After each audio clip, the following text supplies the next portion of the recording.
आदरणीय दर्शक नमस्कार। म पुण्य प्रसाद प्रसाई। कर कर करमाथि कर, यो करको बोझको कारणले नेपाली जनताहरू आहत भइरहेका छन्। अर्थात् उनीहरू कर भन्न साथ नेपाली जनताहरू अब तर्सिन थालेका छन्। नेपाली जनता कर लाग्ने भन्न साथ यसरी तर्सिनको कारण के हुन सक्छ? वास्तवमा हामी नेपाली जनतालाई कर तिर्न मन नै लाग्दैन। आखिर किन? तर यसमा नेपाली जनताको कुनै बदनियत छैन। नेपाली जनताले कर तिर्न मन नगर्नुको प्रमुख कारण हो भ्रष्ट नेता र कर्मचारी र त्यस्तै भ्रष्टहरूको पक्ष पोषण गर्न लागि परेको भ्रष्ट सरकार, जसको पार्टीदेखि सरकारका मन्त्रीहरू सबका सब मुलुकलाई दोहन गर्न लागि परेका छन्। खुल्लम खुल्ला कानुन बनाएर वैधानिक रूपमा भ्रष्टाचार गरिरहेका छन्। नीतिगत निर्णयको नाममा पुरा मन्त्री परिषद भ्रष्टाचारको दलदलमा फस्ने गरेको छ। अर्थात् उनीहरू कानुन बनाएर भ्रष्टाचार गरिरहेका छन्।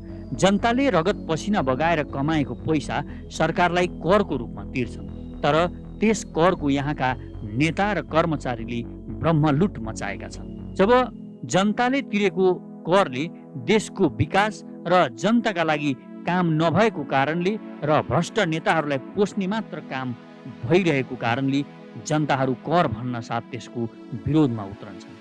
यिनीहरूले देशलाई लुट्नसम्म लुटिरहेका छन्।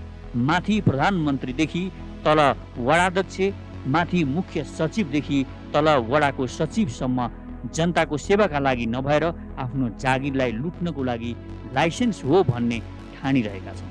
भर्खरै गृहमन्त्री बादलले त केसम्म भनेका छन् भने यदि भ्रष्टाचारीहरूलाई कारबाही गर्ने हो भने स्थानीय निकाय नै खाली हुन्छ। अर्थात् अहिले स्थानीय निकाय भनेको भ्रष्टाचार गर्ने कारखाना जस्तो भइरहेको छ।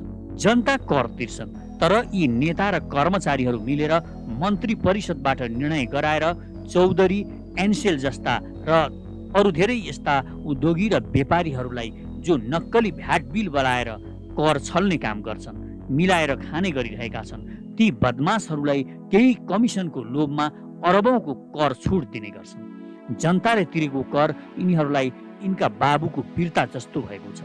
विकासका कार्यका नाममा यिनीहरू सिनको भाँच्दैन। यिनीहरूले गर्ने विकास भनेको वडाध्यक्षको डोजर चलाएर जतासुकै खन्नु मात्र भइरहेको छ। यो महिना एकातिर खन्छन्, अर्को महिना अर्कोतिर खन्छन्, किनभने ठेकेदारसँग डोजर हुन्छ, ठेकेदारसँग जेसिबी हुन्छ र उनीहरू आफ्नो तिनै साधनहरूको उपयोग गर्छन् र पैसा लुट्ने गर्छन्। ती खनिएका सडकमा कहिल्यै कालो पत्रे हुँदैन, खोलाको पुल कहिल्यै बन्दैनन्। कालो पत्रे गरिहाले पनि ती गुणस्तरहीन एक महिना पनि नपुगिकन लाउँदा लाउँदै उब्किने खालका हुन्छन्। विकासको लागि छुट्याएको पैसा यिनीहरूले ब्रह्मलुट गरिरहेका छन्। यिनीहरू खर्च गर्नै सक्दैनन्। विकासको बजेटसम्म यिनीहरू खर्च गर्न सक्दैनन्। बस त्यो लुट्ने काम मात्रै यिनीहरू गर्छन्। यो देशका कुनै पनि विकास कार्य कहिल्यै सन्तोषजनक रूपमा अघि बढेका छैनन् र सन्तोषजनक रूपमा ती सम्पन्न भएका पनि छैनन्। जनताले तिरेको करले गरिब जनताको जीवनस्तर माथि उठाउने परियोजनामा कहिल्यै कुनै प्रकारको खर्च पनि भइरहेको छैन।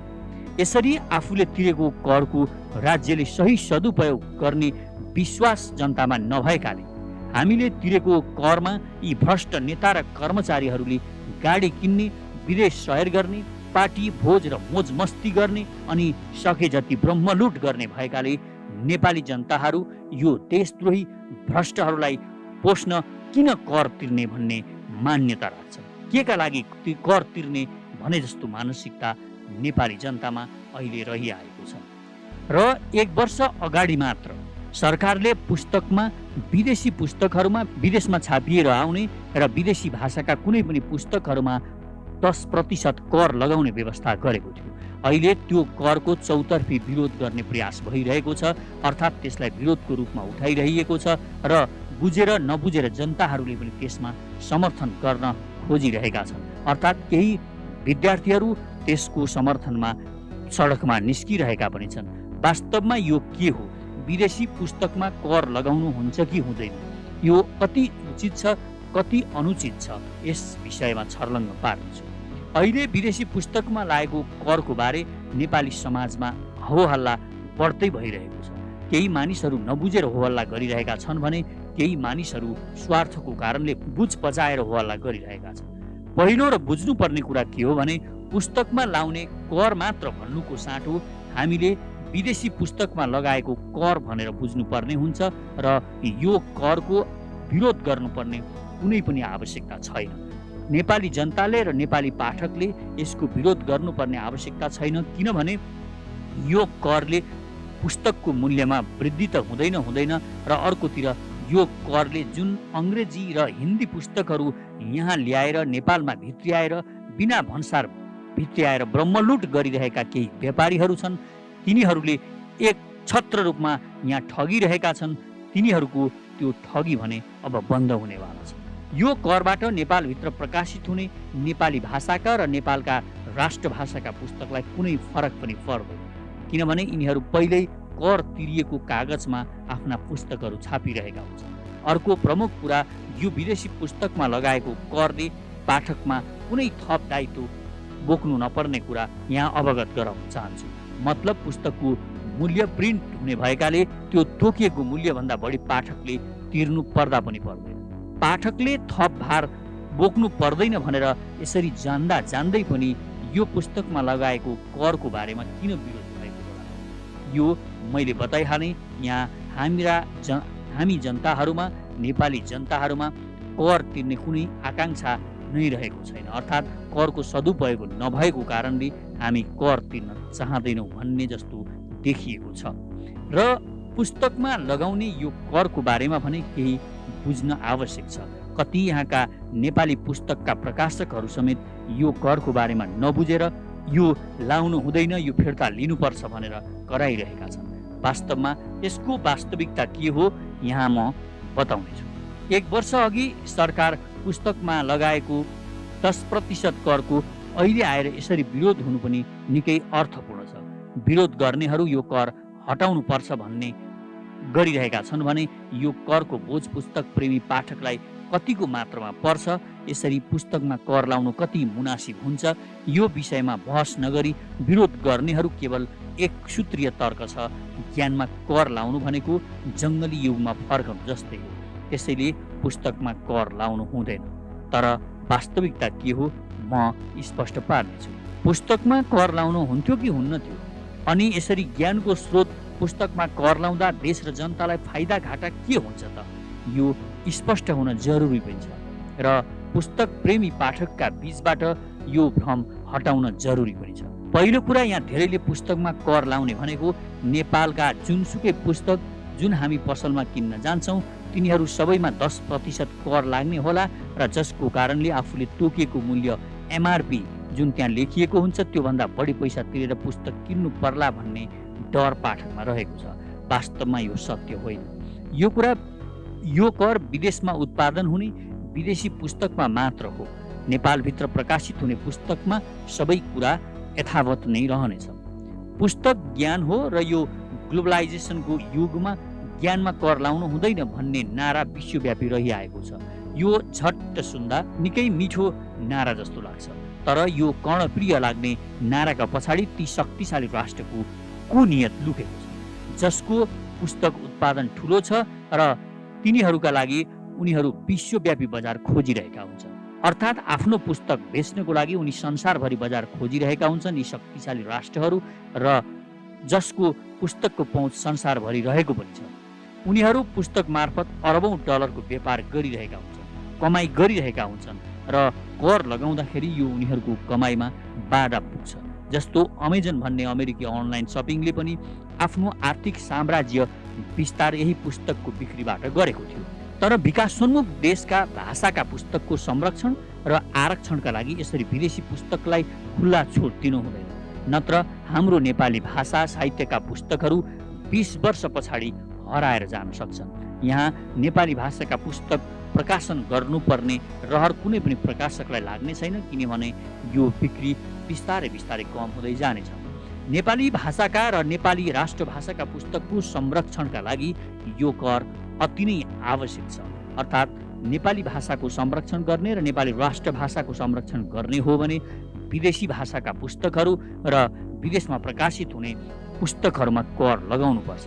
यसो गरेमा नेपालमा पब्लिसिङ हाउसको पनि राम्रोसँगले विकास हुनेछ। आज भारतले पुस्तकमा कर लगाएको कारणले संसारका बडे बडे पब्लिसिङ हाउसहरू भारतमा आएर पुस्तक प्रकाशन गर्न बाध्य छन्। चाइनामा संसारभरिका पब्लिसिङ हाउस र अरू उद्योग आउनुको मुख्य कारण भनेको उनीहरूले विदेशी उत्पादनलाई नियन्त्रण गर्नाले। तर हामी कर लगाउनु हुँदैन भनेर त्यो सम्भावनालाई सदाको लागि रोकिरहेका छौँ। किनकि खुल्लमखुल्ला संसारबाट एक सुका नतिरी पुस्तक आउन थाले भने कोही पनि विदेशी प्रकाशकले नेपालमा प्रकाशन स्थापित गरेर पब्लिसिङ हाउस खोलेर नेपाल संस्करण निकाल्ने आवश्यकता ठान्ने नै छैन। किनभने उसले भारतमा छाप्ने छ र यहाँ सहजै पठाउन पाउने भएपछि पठाइरहनेछ। परिणाम विदेशी प्रकाशनका पुस्तकमा कर नलगाउँदा एउटा त्यो विशाल सम्भावना सदाको लागि टरेर जान्छ, त्यसको मृत्यु हुन्छ। नेपालमा अङ्ग्रेजी बुक प्राय भारतीय संस्करण हुन्छ। यदि हामीले विदेशी भाषाका पुस्तक चाहे त्यो अङ्ग्रेजी होस् या हिन्दी खुला गरेनौँ र कर लगाएर केही बन्धन क्रिएट भयो भने भविष्यमा अङ्ग्रेजी पुस्तकका प्रकाशकहरू नेपालमै पुस्तक प्रकाशन गर्नलाई उद्धत हुनेछन्, अर्थात् उनीहरूको बाध्यता हुनेछ, जसको फाइदा अनगिन्ती छ।